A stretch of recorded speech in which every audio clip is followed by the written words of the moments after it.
Welcome to Introduction to Programming. In this lesson, we're going to give you some fundamental programming concepts that are applicable no matter what development strategy you're using or what programming language you prefer. Let's start with design.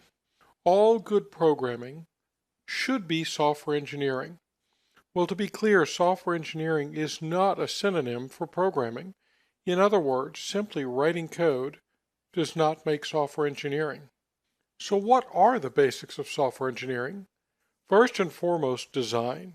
In anything that is engineered, it is designed and modeled first.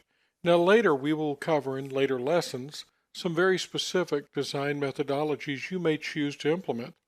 At this point though, the issue is not which methodology you prefer.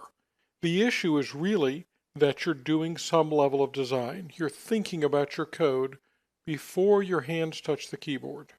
Testing. Now, testing should not be just an ad hoc process wherein you ask a colleague to bang away on your program for a bit, and if they find nothing amiss, good enough. That's not testing. Software engineering, when practiced correctly, is truly an engineering discipline, and that means there are specific standards that tell you how to conduct a reliable test.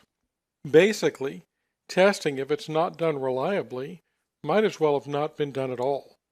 Again, in later lessons, we're going to cover very specific testing methodologies and standards that you can use. Modeling is something that often gets overlooked in software engineering. And to be totally frank, if it's a very trivial program, modeling may not be particularly important. But with complex applications, particularly those that are multi-tier, interacting with services and back-end data